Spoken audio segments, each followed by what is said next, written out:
Sunday. Man, I can't believe we made it.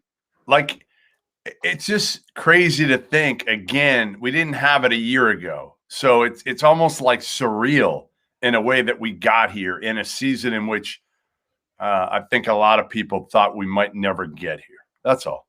Yeah, it's fun, man. I'm ready for it. I'm tired.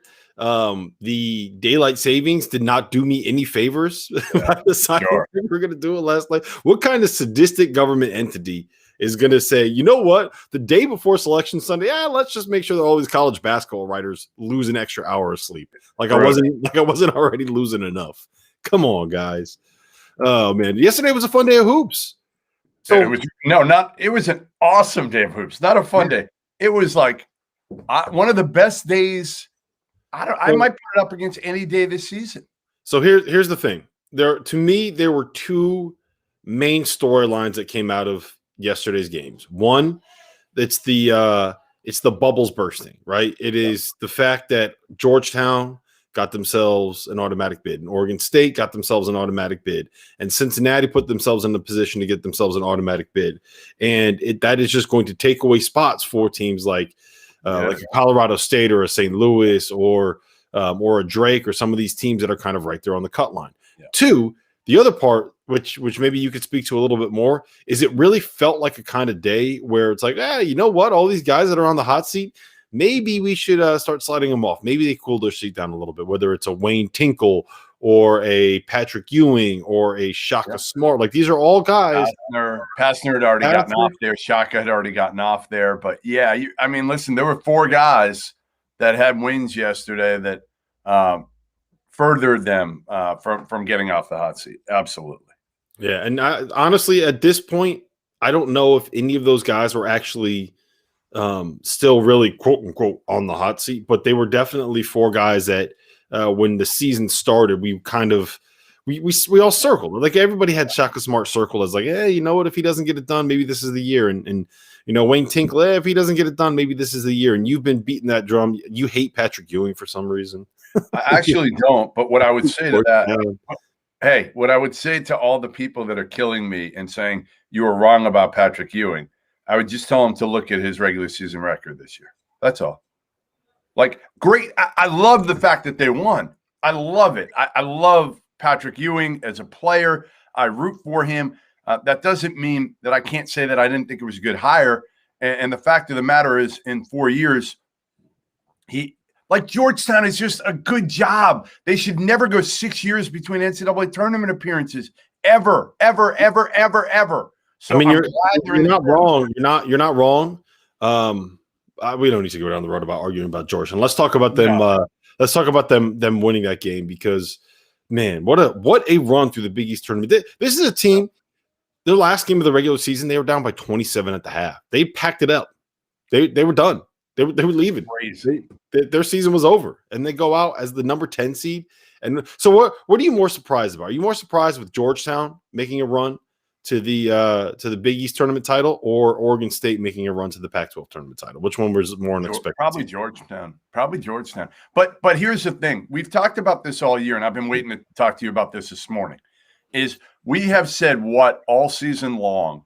Pac-12 kind of stinks, right? Kind of stinks. ACC kind of stinks. And now the Big East, with what's happened with Villanova and Gillespie, and with Creighton and everything with McDermott, the Big East kind of looks like it stinks. So all three of those leagues, it's not a surprise that somebody has come out of nowhere to win those league tournament titles. Obviously, Oregon State and Georgetown even further out than Georgia Tech, but nobody in their right mind before the season would have said that Georgia Tech had any chance of winning the ACC tournament title.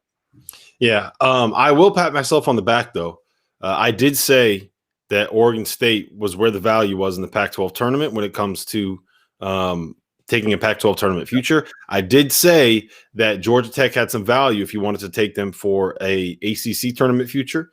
You got him at plus 500, didn't you? Didn't you get him at plus 500 the other night? Or no? Yeah. Did you not do it? Well, that was after they canceled. I just put it I only put like $10 on it or something. Yeah, I tried to get it, but by the time the stream finished, I think it was at plus 350, so I didn't do it. Yeah, it was I basically just did it to say that I did it. But like, I mean, this is a different topic.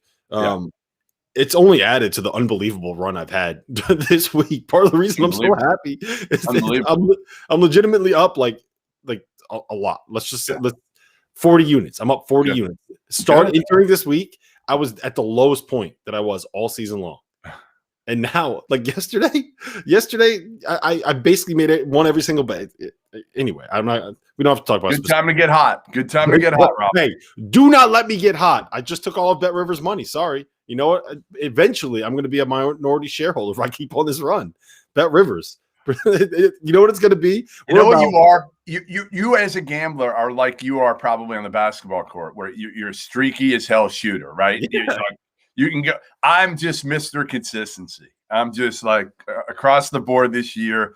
And you've just been like this. You're all over the place. It's like this. It really is a roller coaster. All right. So what else do we have? We got to talk about Illinois because they looked unbelievable. Like I really so I'm still sitting on a 50-1 future for Illinois as a national title contender.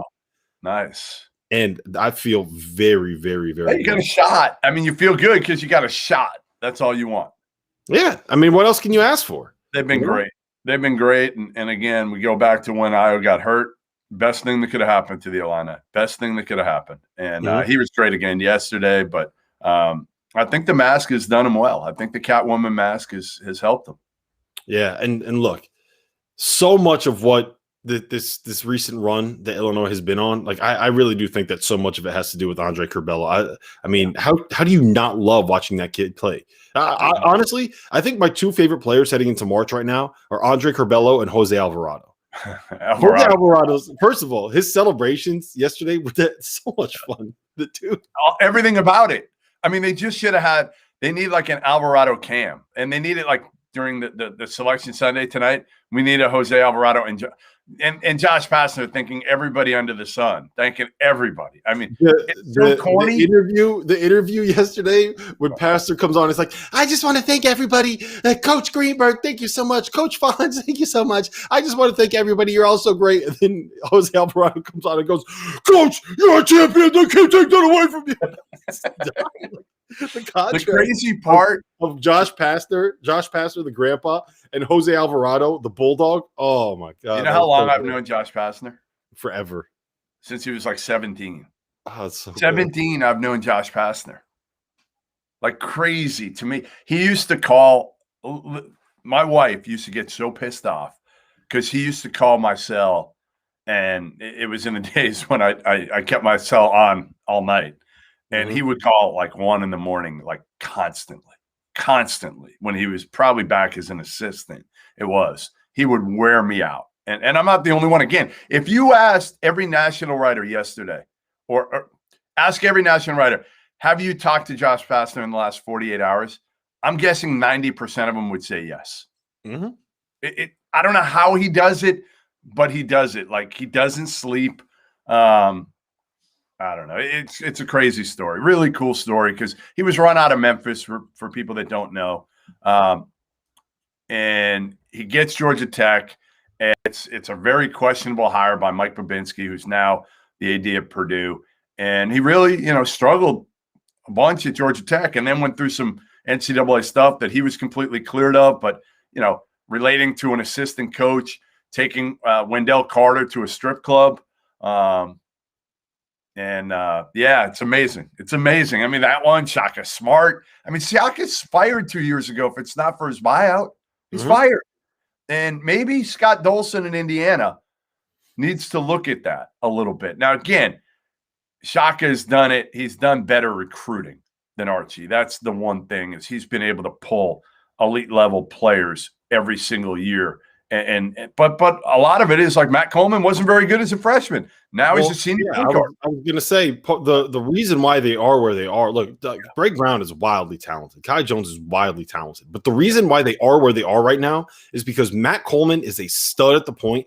Like honestly, I think I would take him with the second round pick in the NBA draft. Just give him a shot. Like I don't even know if I care about that. What I would say, Rob, is.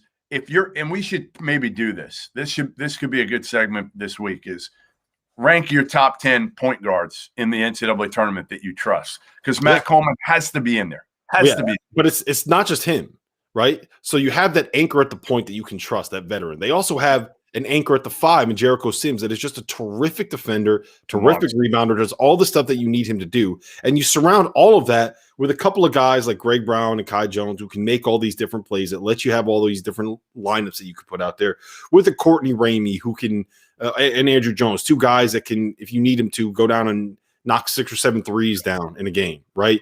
So you have this entire combination of shooters, great point guard play, great defensive 5. Like, everything about that roster fits the way that you want it to fit in modern basketball, and it feels like they're peaking at the right time. And look, I'm happy for Shaka. Like, I really, he's a really good dude, you know. Like, and I'm all glad those guys for Pastor, Shaka, Tinkle's a good dude. Ewing, I want to see again. The misnomer is I want to see Patrick Ewing fail. Hell no.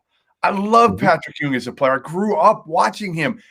I've met him several times. He is the nicest guy in the world. I want to see them win. I didn't think it was a great hire at the time, and I'm still not convinced because of 4 wins that all of a sudden Patrick Ewing is going to turn this thing and Georgetown's going to be Georgetown again. They need to be in the NCAA tournament every single year. I think that they will. I'm expecting him to be able to find a way to get this thing going. And the biggest reason why, and we've talked about this at length, Jeff, but I thought that last year was the year where they were going to hit their peak, right? Because they had a talented backcourt, because they had a whole bunch of athletic wings, because they had a big guy inside. Like, their roster just made sense. Yeah. And that team was like top 30 good in the country, which is like a good step compared to where they were when he first got the job. And then, of course, like, the bottom falls out, Akinjo transfers, LeBlanc transfers. That opens up a door for people like me to go and start searching court records in D.C. and find, like, they got all this stuff going on. And then, like, it kind of blew up in his face. And I don't think that had anything to do with his coaching. And, you lose Mac McClung. There were issues that were there that went a little bit beyond just, like, Patrick Ewing. So I think that last year was kind of a little bit out of his control. So I'm willing to give him a chance to say, okay, look, we made this run. We have a chance to be pretty good right now. Let's see if we can build on this thing. And they got like a 5-star coming in, so we'll see, man. Well, I hope he gets it done, because the idea of Patrick Ewing taking Georgetown back to being, like, nationally relevant is just so awesome for college basketball. So, like, we need that to happen. All of us, look, as a UConn fan, I am predisposed to despising everything about Georgetown. I will put that to the side and hope that we get Georgetown back. Like, the one thing I want more than anything, and I talked about this a little bit after UConn lost to Creighton, I want UConn to play those battles that matter more than anything else, right? It kind of feels good to, like, lose a game and be crushed by it when I haven't cared for like 5 years about anything that had to do with UConn. You know, it's good to care. And if we can get these rivalries going with Georgetown and UConn again, with like Georgetown and Providence, that's why you're back in the Big East, is for moments like that and games like that. So congrats to Wayne Tinkle and Oregon State. Congrats to Georgetown and Patrick Ewing. Congrats to Josh Pastner and Jose Alvarado and Georgia Tech, which, like, can we talk about him with the balloons too? Oh my God. That was so classic. You know what he reminded me of? He reminded me of, like, have you ever had a brand new puppy? Yes. And you're taking a brand new puppy out in the snow for the first time, and it just kind of runs around and it's so excited and has no idea what to do with itself. And it's just like, oh, snow over there. Let me go jump on it. Well, that's what I feel like Jose Alvarado was like last night. He's like, oh, balloons. Let me go jump on them. Oh, there's people over there. Let me go yell at them. Hilarious. Oh, my coach is over there. I wonder how long it took them to finally corral him to get him to go do the post-game interview. Oh, he's the best. He's the absolute best. I'm sold, man. Look, I'm all the way in on Georgia Tech this year. How can you not root for that team? Like, to me, they're absolutely as fun to watch as just about anybody. All right, so we're gonna have a guest coming in here in a little bit. So while we wait for him, let me just ask you about Michigan. They lost. They didn't have Isaiah Livers. How concerned are you long term? Oh, wait, we got someone here. So we got someone here. Give me 1 second, and we will bring him in. A very special guest. Very special guest today. It's Wes Miller. There he is. What's going on, man? You're live on the air. What's up, guys? Wes is quarantining right now. Can't leave his hotel room in Indy. So we've got insight into the bubble right now. Try to close your shade behind you a little bit, Wes. Yeah, see, I'm a basketball coach. All right, don't worry, man. We're good. Listen, this is we just kind of go by the seat of our pants show, so it's perfect. You're good. Yeah, there you go. There we go. Okay. All right. Perfect. Much better. How you doing? I'm doing good, guys. Really happy to be here. Happy to be in the tournament and ready to get out of this isolation so we can get back to work. Hey, Rob, I talked to Wes last night. He said the food has been fantastic there. He said he had a great steak last night. And so he's the experience has been good so far, Wes, right? 12 hours in or whatever it's been. It's been first class so far, guys. We land on the tarmac, 3 buses, police escort. That get here, they usher us right to a room, test us right to our rooms, and everything's been first class. They had a bunch of gear and towels, and I mean all kinds of stuff. Our guys felt really special. So Wes, how long do you have to be in quarantine, be in the hotel room? When are you going to actually be able to work out and practice and do something like that again? Yeah, guys, if I keep eating and they keep delivering food, so if I keep eating and not working out, I'm going to have to need new clothes by the time we take the floor on Friday or Saturday. But no, we tested, and those tests came back in the middle of the night last night.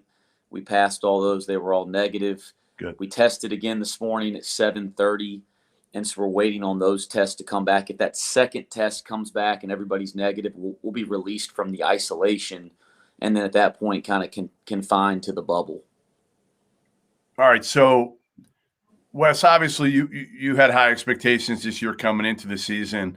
Went through some stuff early, some canceled games. You went to the deal in Louisville and kind of just fought the fight this year and honestly grinded it out and came out of what I still think is one of the elite mid-major leagues, the SoCon, with a tournament title and going to the NCAA tournament here. How do you describe what it's been like, the ride, the roller coaster this year, and how it's been as a coach? Because it's not just being a coach this year, right? I mean, there's a lot more to it, isn't it? It felt that way. I think there were so many circumstances this year, Jeff, that weren't even in the same category of things you've dealt with in the past. I mean, being a Division I college basketball coach, every day is an adventure. There's always new challenges. But, they're in the same category, right? They're in the same ballpark. It wasn't that way this year. There were areas that we had to lead in or deal with on a day-to-day basis that had nothing to do with anything we've experienced before. We had 7 games this year canceled within 24 hours of tip. I've never had a game canceled within 20. I've never had a game canceled before until the season ended last year. And to have 7, and that was mostly at the beginning of the year, that was challenging in itself. And that's not considering all the distancing measures and the protocols and trying to figure out how to monitor kids academically when you can't interact with them face to face. And I mean, the list goes on, and you guys have heard this from all the coaches. We're not any different at UNCG, but it has been the most challenging year coaching of my time, my decade as a head coach, but also the most rewarding because of kind of everything we've been through, and then to get here now, it has felt really good here at the end because of everything we've dealt with. So Wes, I need to find a Cinderella that I just go all in on. So let's go all in on UNCG. This is easy. Yeah, so I was going to say, sell me. Why do I need to go all in on UNCG this year? Well, I think first, we've had consistent success. So this isn't our first time on a national stage. If you look at our program here over the last 5 years, 5 20-win seasons, and 2 of those in shortened seasons, which I'm really proud of. We've been to the conference finals of our conference 4 of the last 5 years. And then we've come out on the right end of that twice. We've been in a national tournament each of the last 5 years, with last year as an exception because the season ended. So we played in either the NIT or the NCAA 5 years in a row. So I think I have a bunch of young men on my team that have been in this type of situation. So I think they're ready for the moment. We have a superstar, and I think you have to have a superstar to transcend and win games against higher seeds in this tournament. At least history tells us that. And Isaiah Miller may be as good as any player in this entire tournament. I'm really glad he gets a chance to get on the national stage here last week in our conference tournament and then on a much bigger stage this week, because I really believe he's one of the best players in college basketball at his position. I really believe he has a real chance to play in the NBA, and I think he can succeed there. And then it's not just a one-man band here. We have a host of other guys that can contribute. And the other thing is we go 11 deep every night. I mean, we play 11 guys every single night. So I think we can withstand some foul trouble. I think we can wear people down defensively, which is what we've been able to do here all year. So I think we have a chance. Now, that said, it's going to be really hard to win one. I'm a pretty humble guy, so that's my best selling job. But I do like my team, and I'll take us against anybody. So you mentioned Isaiah Miller. I got to ask you, he's a little bit of a highlight reel waiting to happen. I want to know the craziest thing that you've seen him do on a basketball court. I'll answer that, but we keep saying as a staff for 4 straight years, we're never going to get used to it. Like it never gets normal to us. So we'll be grading film after a game, and we're like kids or fans. Like he'll make a play, and we'll just keep rewinding it for 3 or 4 minutes, and everybody will just go, "Wow!" I mean, he's the type of player that on a daily basis just makes you say, "Wow." The craziest thing he's done, there's not one thing. I mean, he got a steal.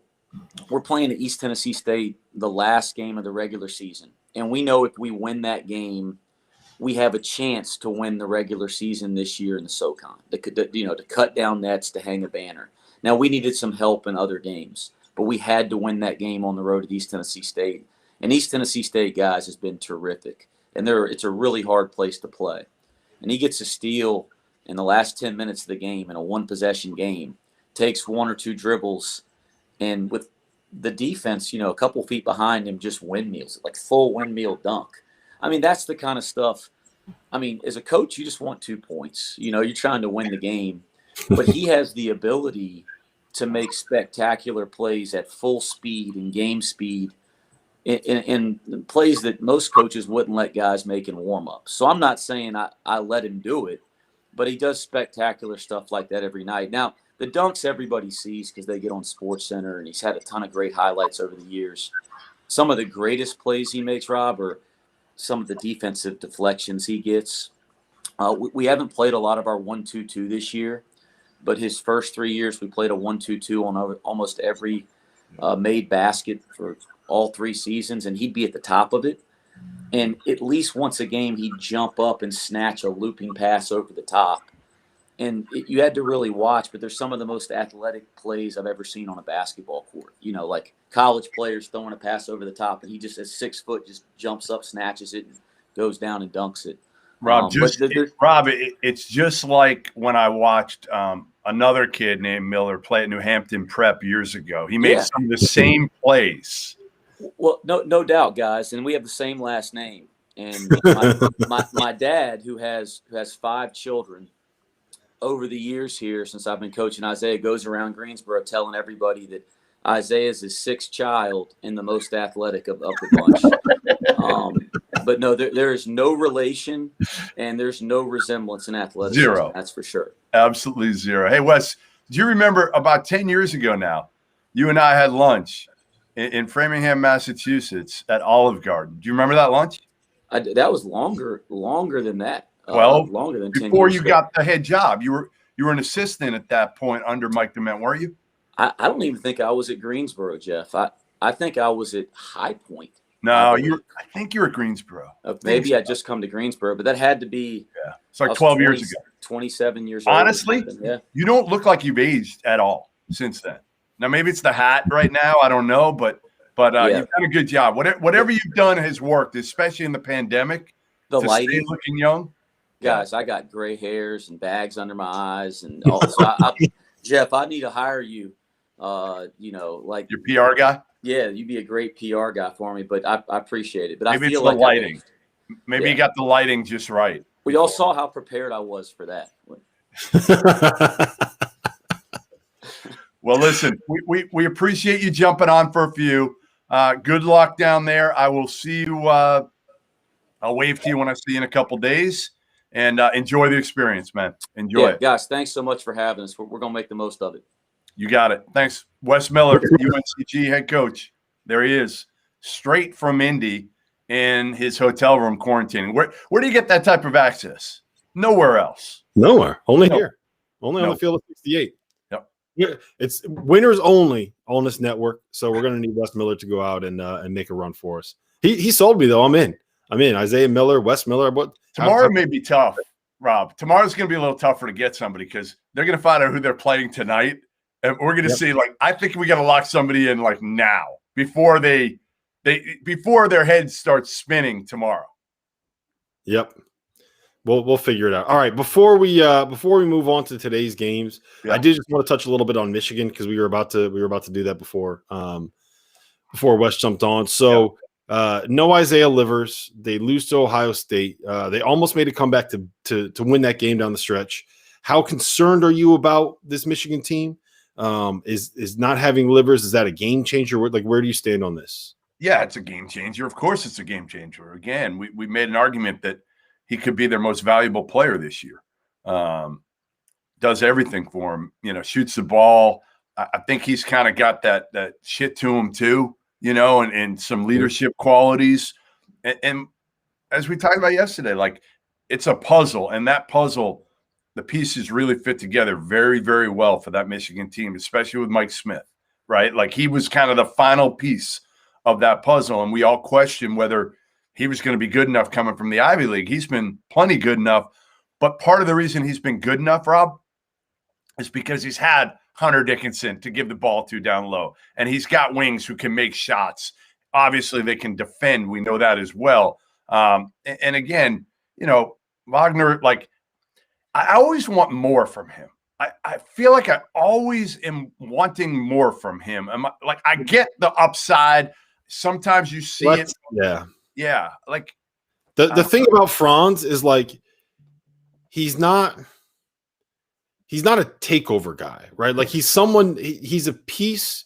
What makes him so appealing for the next level is he is the perfect kind of role-playing piece that you want on the wing.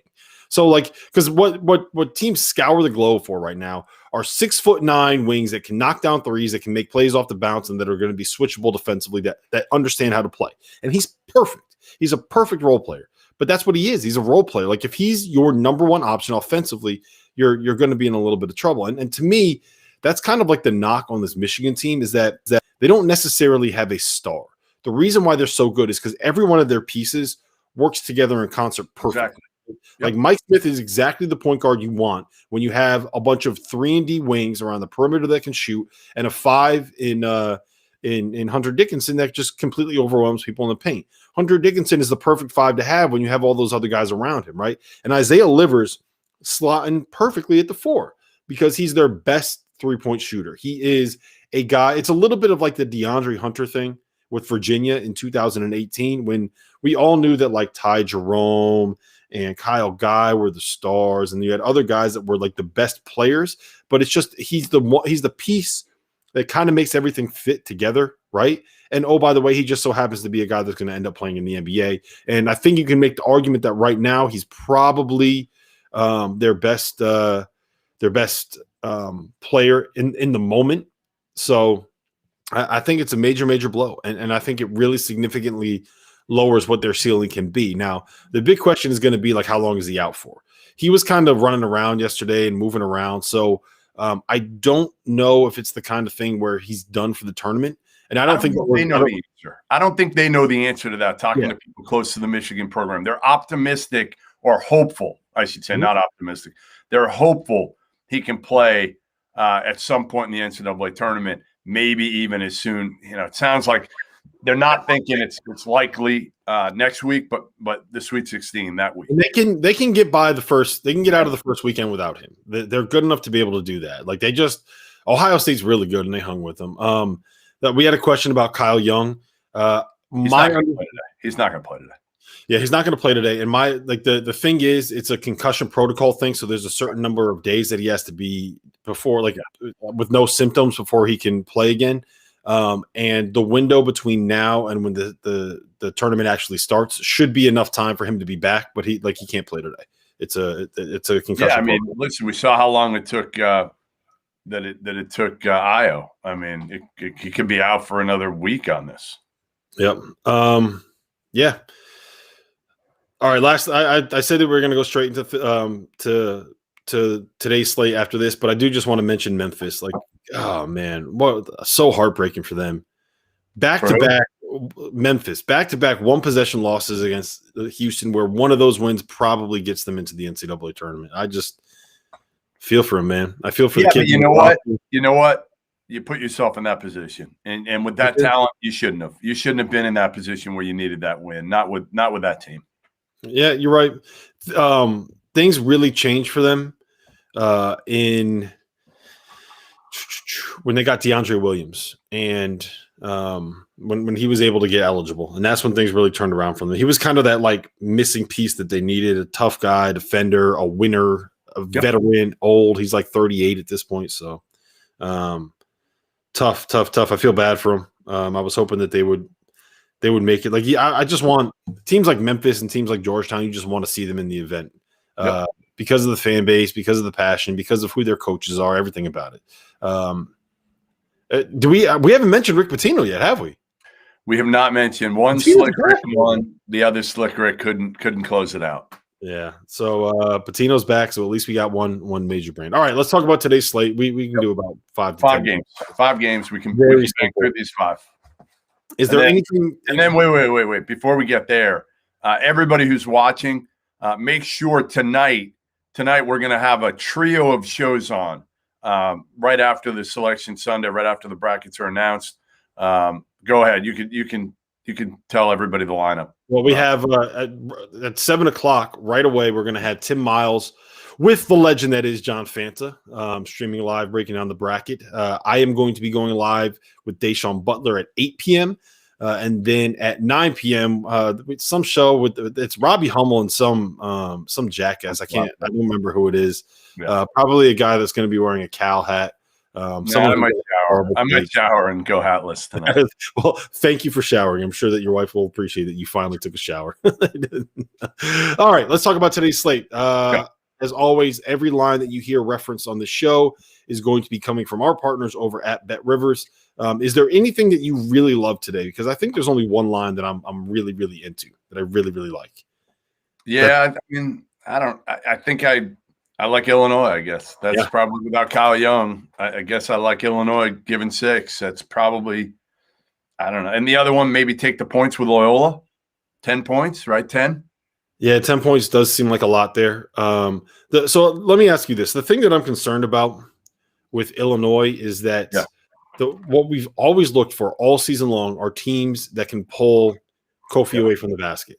And E.J. Liddell is like the prototypical 5 that can pull Kofi away from the basket. Illinois lost the first time that they played. The second time that they played at Ohio State, they won 73-68. This is a neutral court. Obviously, not having Kyle Young changes the calculus a little bit, but that's the one thing that kind of gives me a little bit of pause. Like, so yesterday, I think that there were 7 lines that I loved, and 6 of them hit. Like, there's not a single one on today's slate that I love. So I'm my favorite is probably Illinois. Yeah, I'm gonna go Illinois. I'm gonna go Loyola taking 10 against Colgate. I kind of like that. I'm gonna lay the 13.5 with Houston against Cincy. I just don't believe in Cincy. I know they beat Wichita, but I've always felt like Wichita is good. They're not great. This league is not very good, the AAC this year. So I'm going to say Houston's going to blow out Cincy in this one. Do we have an update on Keith Williams yet? I don't know. I can try to find out right now. Let me try to find out. And what else? The other 2 games. Yeah, if Keith Williams doesn't play, that's a big loss for Cincinnati. VCU Bonnies is a good game for the A-10 championship. They've been waiting for that one for a week now. And how do you feel about that? To me, like I think I like the Bonnies. I think that they're a better team, but 3 feels like too many points. You know? Yeah, I like the Bonnies there. I do. I think it's a contrast of styles. We know that. 2 really good coaches. I mean, you're right. Maybe you take the points there, or you even take the money line.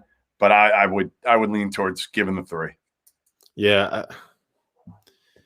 And then Alabama, LSU. It's just hard for me. I don't mean to cut you off, but it's hard for me to fade VCU when they're getting 3 points in this spot, because I don't think that St. Bonaventure is 3 points better than VCU, especially now that Bones Highland is back and healthy. I'm just looking at the games that they played this season.